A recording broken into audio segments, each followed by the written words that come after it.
ಇದು 2 ದಿನದ ವ್ಲಾಗ್ ಆಗಿರುತ್ತೆ. ಫಸ್ಟ್ ಡೇ ಡೆಂಟಲ್ ಕ್ಲಿನಿಕ್ಕಿಗೆ ಹೋಗಿದ್ದೆ. ಅಲ್ಲೂ ಉಳ್ಕಲ್ಲಾಗಿತ್ತು. ಒಂದು ಸ್ಪ್ರೆಡ್ ಆಗಿಬಿಟ್ಟಿತ್ತು ಅನಿಸುತ್ತೆ. ಎಲ್ಲ ಸ್ವಲ್ಪ ಪೇಯ್ನ್ ಇತ್ತು ನನಗೆ.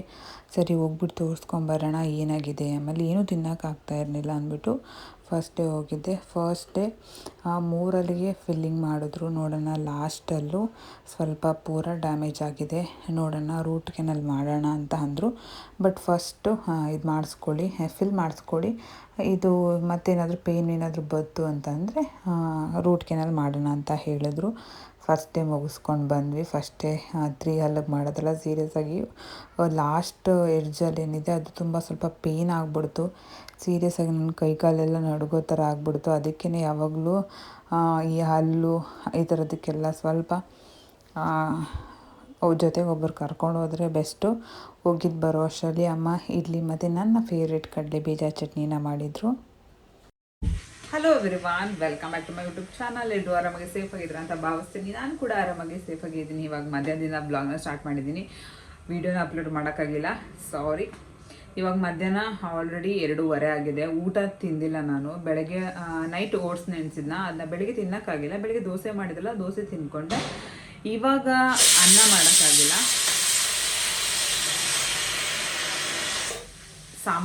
ಸಾಂಬಾರು ಕೂಡ ಇರಲಿಲ್ಲ. ಅದಕ್ಕೆ ಇವಾಗ ಅನ್ನಕ್ಕೆ ಇಟ್ಟಿದ್ದೀನಿ. ಅಮ್ಮ ಬರಬೇಕಾದ್ರೆ ಸಾಂಬಾರನ್ನ ತೊಗೊಂಡು ಬರ್ತೀನಿ ಅಂತ ಹೇಳಿದ್ರು. ಇವಾಗ ಬೆಳಿಗ್ಗೆ ಓಟ್ಸ್ ನೆನೆಸಿದ್ನಲ್ಲ, ನಿನ್ನೆ ನೈಟೇ ಓಟ್ಸ್ ನೆನೆಸಿದ್ನಲ್ಲ, ಅದನ್ನು ಇವತ್ತು ಮಧ್ಯಾಹ್ನ ತಿಂದಿದ್ದೀನಿ. ಅದಕ್ಕೆ ಸ್ವಲ್ಪ ಬನಾನಾ, ಸ್ವಲ್ಪ ದ್ರಾಕ್ಷಿ ಮತ್ತು ನನ್ನ ಫೇವ್ರೆಟ್ ಡೇಟ್ಸ್ ಎಲ್ಲ ಹಾಕ್ಕೊಂಡು ತಿಂದೆ. ಸದ್ಯಕ್ಕೆ ಹೊಟ್ಟೆ ತುಂಬಿದೆ. ಇವಾಗ ಅಮ್ಮ ಬಂದಮೇಲೆ ಸ್ವಲ್ಪ ಅನ್ನ ಸಾಂಬಾರು ತಿನ್ನಬೇಕು. ಮತ್ತು ಇವತ್ತು ಸ್ವಲ್ಪ ಡೆಂಟಲ್ ಕ್ಲಿನಿಕ್ ಹತ್ರ ಹೋಗಬೇಕು. ನೆನ್ನೆನೂ ಹೋಗಿದ್ದೆ. ನೆನ್ನೆ ಸ್ವಲ್ಪ ಅಲ್ಲಿಗೆ ನಂದು ಅಲ್ಲೂ ಏನಾಗ್ಬಿಟ್ಟಿದೆ, ಕ್ಯಾವಿಟೀಸ್ ಆಗಿಬಿಟ್ಟು ಅದು ಪೂರಾ ತೂತ ಥರ ಆಗ್ಬಿಟ್ಟೈತೆ. ತೂತ ಥರ ಆಗಿಬಿಟ್ಟು ಏನೂ ತಿನ್ನೋಕ್ಕಾಗ್ತಾ ಇರಲಿಲ್ಲ. ಸರಿ ಇನ್ನೇನು ಮಾಡುವೊಮ್ಮೆ ಸ್ವಲ್ಪ ತುಂಬ ಪೇಯ್ನ್ ಇತ್ತು.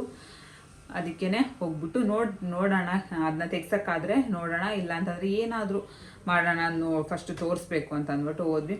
ಅವರ ತೆಗಿಯೋದೇನು ಬೇಡ, ಜಸ್ಟ್ ಅದನ್ನ ಕ್ಲೀನ್ ಮಾಡಿಬಿಟ್ಟು ಸಿಮೆಂಟೆಲ್ಲ ಹಾಕ್ತೀನಿ ಅಂತ ಅಂದರು. ಸರಿ ಅಂದ್ಬಿಟ್ಟು ಈ ಕಡೆ ನೆನ್ನೆ ಹಾಕಿಸಿದ್ವಿ. 2 ಕಡೆ ಒಂದೇ ಟೈಮ್ ಹಾಕೋಕ್ಕಾಗಲ್ಲ. ಈ ಕಡೆ ಇವತ್ತು ಹಾಕಿಸ್ಬೇಕು. ಇವತ್ತು ಹೋಗಬೇಕು.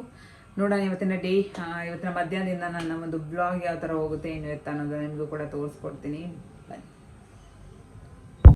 ಇಲ್ಲಿ ನಾನು 1-2 ಟೇಬಲ್ ಸ್ಪೂನ್ ಆಗೋಷ್ಟು ಎಣ್ಣೆನ ಹಾಕ್ಕೊಂಡಿದ್ದೀನಿ. ಇದಕ್ಕೆ ಒಂದು 4 ಟೊಮೆಟೊ, ಒಂದು 4 ಮೀಡಿಯಮ್ ಸೈಜ್ ಈರುಳ್ಳಿ, ಸ್ವಲ್ಪ 1 ಗೆಂಡೆ ಬೆಳ್ಳುಳ್ಳಿ, 1 ಇಂಚಷ್ಟು ಶುಂಠಿನ ಹಾಕ್ಕೊಂಡು ಚೆನ್ನಾಗಿ ಫ್ರೈ ಮಾಡ್ಕೊಬೇಕು. ಇದಕ್ಕೆ ಸ್ವಲ್ಪ ಉಪ್ಪನ್ನ ಸೇರಿಸ್ಕೊತಾ ಇದ್ದೀನಿ ಮತ್ತು ಸ್ವಲ್ಪ ಅರಿಶಿನ ಪುಡಿ, ಇದಿಷ್ಟನ್ನು ಸೇರಿಸ್ಕೊಂಡು ಚೆನ್ನಾಗಿ ಬೇಯೋ ತನಕ ನಾವು ಫ್ರೈನ ಮಾಡ್ಕೊಬೇಕು. ಇದು ನಾನು ಇವಾಗ ರೀಸೆಂಟಾಗಿ ನನ್ನ ಕಿಚನ್ಗೆ ಆ್ಯಡ್ ಆನ್ ಮಾಡ್ಕೊಂಡಿರೋದು. ಈ ಒಂದು ಐರನ್ ಕಡಾಯಿ ತುಂಬಾ ಚೆನ್ನಾಗಿದೆ. 2 ಮೆಂಬರ್ ಇದ್ದರೆ ಈ ಒಂದು ಕಡಾಯಿ ಸಾಕಾಗುತ್ತೆ. ಇನ್ನೊಂದು ಸ್ವಲ್ಪ ಜಾಸ್ತಿ ಜನ ಇದ್ದರೆ ಇನ್ನೊಂದು ಸೈಜ್ ದೊಡ್ಡದನ್ನ ತೊಗೊಬೋದು. ಇದರ ಲಿಂಕ್ ಬೇಕಂದರೆ ಕಾಮೆಂಟ್ ಮಾಡಿ. ಇಲ್ಲಿ ನಾನು ಪ್ರೋಟೀನ್ ಪನ್ನೀರ್ನ ತೊಗೊಂಡಿದ್ದೀನಿ. Hello everyone, welcome back to my YouTube channel. ನಾನು ಆಲ್ರೆಡಿ ಇಂಟ್ರೋ ತೊಗೊಂಡಿದ್ದೀನಿ. ಇವಾಗ ಸಾಯಂಕಾಲ ಆಗಿದೆ. ಸಾಯಂಕಾಲ ಅಂದರೆ 6 o'clock ಆಗಿದೆ. ಇವಾಗ ಪನ್ನೀರ್ ಗ್ರೇವಿ ಮಾಡ್ತಾಯಿದ್ದೀನಿ. ಆಲ್ರೆಡಿ ಇದನ್ನು ತುಂಬ ಸರಿ ನಾನು ತೋರಿಸಿದ್ದೀನಿ, ಬಟ್ ಅಂದ್ರೂ ತೋರಿಸ್ತಾ ಇದ್ದೀನಿ ಯಾಕಂದರೆ ನನ್ನ ಫೇವ್ರೇಟ್ ಅಂತಲೇ ಹೇಳ್ಬೋದು. ಅದ್ರ ಜೊತೆಗೆ ಸ್ವಲ್ಪ ಪನ್ನೀರ್ ರೋಲ್ ಮಾಡ್ಕೊಳ್ಳೋಣ ಅಂತ ಇದ್ದೀನಿ. ಹೆಂಗಿದ್ರು ಪರಾಟ ತೊಗೊಂಡ್ಬಂದಿದ್ದೀನಲ್ವ, ಇದ್ರ ಜೊತೆ ಕಾಂಬಿನೇಷನ್ ಚೆನ್ನಾಗಿರುತ್ತೆ. ಪನ್ನೀರ್ ಮತ್ತು ಇದು ಕಾಂಬಿನೇಷನ್ ಚೆನ್ನಾಗಿರುತ್ತೆ ಅಂತ ನಮ್ಮಮ್ಮ ಹೇಳಿದ್ರು. ಸೊ ಅದಕ್ಕೋಸ್ಕರ ಪರಾಟನ ತಂದ್ವಿ. ಇವಾಗ ನಾನು ಅದರಲ್ಲಿ ಪನ್ನೀರ್ ರೋಲ್ನ ಮಾಡ್ಕೊಳ್ಳೋಣ ಅಂತ ಇದ್ದೀನಿ. ಇವಾಗ ಇದನ್ನ ಬೇಯಕ್ಕೆ ಇಟ್ಟಿದ್ದೀನಿ. ಇದೇನು ಇನ್ನೊಂದು 5 ನಿಮಿಷ ಬೇಕೊಂಡ್ಬಿಡುತ್ತೆ. ಇದಕ್ಕೆ ಒಂದು ಸ್ವಲ್ಪ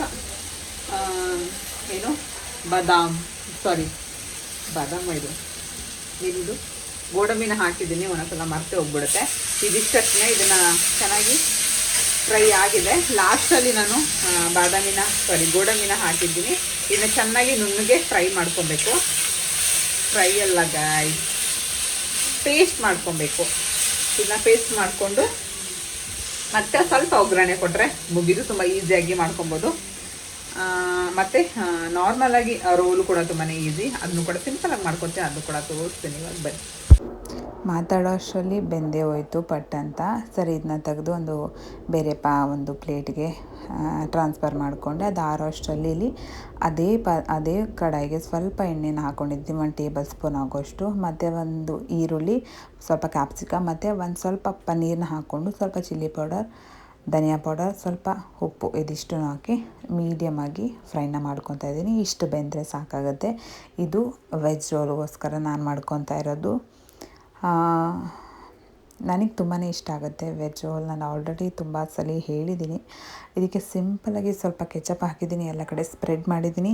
ನಾನು ಏನು ಮಾಡಿದ್ದೆ, ಒಂದು ಏನಂತಾರೆ ಅದೆಲ್ಲ ಮಿಕ್ಸ್ ಮಾಡಿದ್ನಲ್ಲ, ಪನ್ನೀರು, ಕ್ಯಾಪ್ಸಿಕಮ್ ಅದನ್ನೆಲ್ಲ ಹಾಕಿ ಫಿಲ್ ಮಾಡಿ ರೋಲ್ ಮಾಡೋದು. ಬೇಕಂದರೆ ಸ್ವಲ್ಪ ಮೇಲೂ ಕೂಡ ಕೆಚಪ್ ಹಾಕೊಬೋದು, ಮಯೋನೀಸ್ ಇದ್ದರೆ ಹಾಕೊಬೋದು. ನನ್ನ ಹತ್ರ ಇರಲಿಲ್ಲ, ಸೊ ನಾನು ಬಳಸಿಲ್ಲ. ಇದಿಷ್ಟೇ ನನಗೆ ಇಷ್ಟ ಆಗುತ್ತೆ. ಮತ್ತು ಅದೇ ಪಾತ್ರೆನ ಸ್ವಲ್ಪ ವಾಶ್ ಮಾಡಿ ಎತ್ತಿಟ್ಕೊತಾ ಇದ್ದೀನಿ. ಇದಕ್ಕೆ ಸ್ವಲ್ಪ ಬೆಣ್ಣೆ ಮತ್ತು ಎಣ್ಣೆನ ಹಾಕಿ ನಾನು ಗ್ರೈಂಡ್ ಮಾಡ್ಕೊಂಡಿದ್ನಲ್ಲ, ತುಂಬ ನುಣ್ಣಗೆ ಗ್ರೈಂಡ್ ಮಾಡ್ಕೊಂಡಿದ್ದೀನಿ.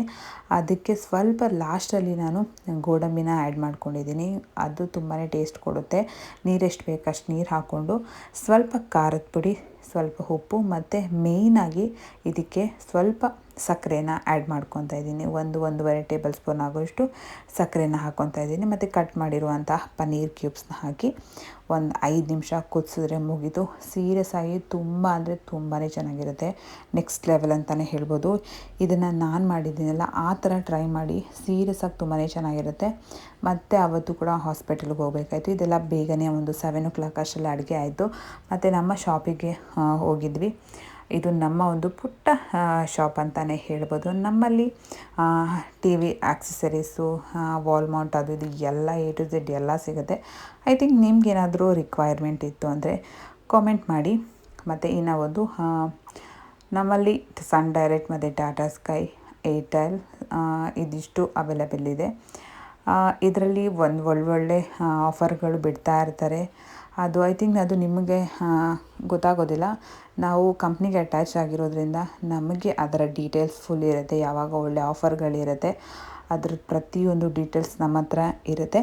ಐ ಥಿಂಕ್ ನಿಮಗೇನಾದರೂ ಇಂಟ್ರೆಸ್ಟ್ ಇತ್ತು ಅಂತಂದರೆ ನನಗೆ ಕಾಮೆಂಟ್ ಮಾಡಿ. ನಿಮ್ಗೆ ನಿಮ್ಮ ಮನೇಲಿ ಯಾವುದು ಟಿ ವಿ ಇದೆ, ನೀವು ಯಾವ ಒಂದು ಏರ್ಟೆಲ್ ಡಿಶ್ನ ತೊಗೊಂಡಿದ್ದೀರಾ ಅಂತ, ಆ ಒಂದು ಡಿಶ್ಗೆ ಒಂದು ಒಳ್ಳೆ ಪ್ಯಾಕೇಜ್ ಯಾವುದು ಅಂತ ನಾನು ಸಜೆಸ್ಟ್ ಮಾಡಬಲ್ಲೆ. ಯಾಕಂದರೆ ನನಗೂ ಕೂಡ ಅದರಲ್ಲಿ ತುಂಬ ಅಂದರೆ ಒಂದು ಸ್ವಲ್ಪ ಮಟ್ಟಿಗೆ ತಿಳ್ಕೊಂಡಿದ್ದೀನಿ. ಇದ್ರ ಬಗ್ಗೆ ಏನಾದರೂ ಡೀಟೇಲ್ಸ್ ಬೇಕಂದರೆ ನನಗೆ ಕಾಮೆಂಟ್ ಮಾಡಿ. ನಾನು ಸಪ್ರೇಟಾಗಿ ಅದರ ಒಂದು ವೀಡಿಯೋನ ನಾನು ಅಪ್ಲೋಡ್ ಮಾಡ್ತೀನಿ. ಬೇರೆ ಏನಾದರೂ ರೀಚಾರ್ಜಲ್ಲಿ ಇನ್ಫಾರ್ಮೇಷನ್ ಬೇಕು ಅಂತಂದರೆ ಓವರಾಲ್ ಎಲ್ಲ ಟಿ ವಿದೇನಿದೆ ಅದರದ್ದೆಲ್ಲ ಏನೇ ಒಂದು ವಿಚಾರನ ನಾನು ಬೇಕಂದರೆ ತಿಳಿಸ್ಕೊಡ್ತೀನಿ. ಬೇಕಂದರೆ ಕಾಮೆಂಟ್ ಮಾಡಿ ಅದ್ರ ಬಗ್ಗೆ. ಇವಾಗಂತೂ ಒಳ್ಳೆ ಇಯರ್ ಸ್ಕೀಮ್ಗಳು ಬರ್ತಾಯಿದೆ. ತುಂಬ ಕಡಿಮೆ ಪ್ರೈಸಲ್ಲಿ ಸಿಗ್ತಾಯಿದೆ. ಐ ಥಿಂಕ್ ನಾವು ಬೇರೆ ಕಡೆಗೆ ಹೋದರೆ ಸ್ವಲ್ಪ ಜಾಸ್ತಿ ಅಮೌಂಟ್ ಇರುತ್ತೆ. ಬಟ್ ನಮ್ಮಲ್ಲಿ ನಮ್ಮ ಕಸ್ಟಮರ್ಸ್ಗೆ ನಾವು ರೀಸನಬಲಾಗಿ 1 year ಪ್ಲ್ಯಾನಿಂಗ್ನ ಹಾಕ್ಕೊಡ್ತಾ ಇದ್ದೀವಿ. ಐ ಥಿಂಕ್ ನಿಮಗೆ ಬೇಕಂದರೆ ಏನೇನು ಮಾಡಬೇಕು ಹೇಳಿ ಕಾಮೆಂಟ್ ಮಾಡಬೇಕು. ಮತ್ತು ಆನ್ ದ ವೇ ಬರಬೇಕಾದ್ರೆ ಸ್ವಲ್ಪ ವೆಜಿಟೇಬಲ್ಸ್ ಎಲ್ಲ ಖಾಲಿ ಆಗಿಬಿಟ್ಟಿತ್ತು. ತೊಗೊಂಡು ನಾವು ರೆಗ್ಯುಲರಾಗಿ ಇವಾಗ ಇಲ್ಲೇ ತೊಗೋತಾ ಇದ್ದೀವಿ. ಮೊದಲು ಬೇರೆ ಕಡೆ ತೊಗೋತಾ ಇದ್ವಿ. ಬಟ್ ಅಂದರೆ ಬೇರೆ ಕಡೆ ನಾನು ತೊಗೋತಾ ಇರಲಿಲ್ಲ, ನಮ್ಮ ಮನೆಯವ್ರು ಹೋಗಿ ತೊಗೊಂಬರ್ತಾಯಿದ್ರು. ಇವಾಗ ರೀಸೆಂಟಾಗಿ ನಾನು ಒಂದು 2 ಸಲ ಬಂದಿದ್ದೀನಿ ಅಷ್ಟೇ ಇಲ್ಲಿಗೆ. ಇಲ್ಲಿ ಎಲ್ಲ ಥರ ವೆಜಿಟೇಬಲ್ಸು ಕೂಡ ಸಿಗುತ್ತೆ. ನಮಗೆ ಎಷ್ಟೆಷ್ಟು ಬೇಕು ಅಷ್ಟನ್ನು, ನಮಗಿಷ್ಟು ಕ್ವಾಂಟಿಟಿ ಬೇಕು ಅಷ್ಟನ್ನು ತೊಗೊಂಡು ಬರ್ಬೋದು. ಕೆ ಜಿಗಟ್ಟಲೆ ತೊಗೊಳ್ಳೋ ಅವಶ್ಯಕತೆ ಇಲ್ಲ. ಒಂದು 4 ಅಂದರೆ 4ಕ್ಕೆ ಎಷ್ಟಾಗುತ್ತೆ ಅಷ್ಟೇ ಪ್ರೈಸ್ನ ಹಾಕಿ ಕೊಡ್ತಾರೆ. ತುಂಬಾ ಫ್ರೆಶ್ಶಾಗಿ ಸಿಗುತ್ತೆ. ಫ್ರೂಟ್ಸು ಮತ್ತು ವೆಜಿಟೇಬಲ್ಸು ನಮಗೆ ಎಲ್ಲ ಥರದ್ದು ಅವೈಲೇಬಲ್ ಇಲ್ಲಿ ಇದೆ. ನಾನು ಒಂದಷ್ಟು ಫ್ರೂಟ್ಸು ಅದು ಇದು ಎಲ್ಲ ತೊಗೊಂಡೆ. ಪಾಪಗೆ ಒಂದು ಸ್ವಲ್ಪ ಗೆಣಸೆಲ್ಲ ತಿನ್ಸೋಣ ಅಂದ್ಬಿಟ್ಟು ಅದನ್ನು ಮಾಡ್ಕೊಂಡಿದ್ದೀನಿ. ಯಾವ್ದಾದ್ರು ಪನ್ನೀರ್ ಗ್ರೇವಿ ಚೆನ್ನಾಗಿದೆ. ಚೆನ್ನಾಗಿದೆಯಾ? ಆನೆಸ್ಟ್ ಆಗಿರಬೇಕು. ಆನೆಸ್ಟ್ ಆಗಿ ಹೇಳ್ತಾ ಇರೋದು. ಚೆನ್ನಾಗಿದೆ. ಚೆನ್ನಾಗಿದೆಯಾ? 10 out of 10. 10 ಏನು ಮಿಸ್ಟೇಕ್ ಇಲ್ಲ, ಎಲ್ಲ ಚೆನ್ನಾಗಿತ್ತಾ? ಸೀರಿಯಸ್ ಆಗೋಣ. ಪ್ರಾಮಿಸ್ ಆಗಿ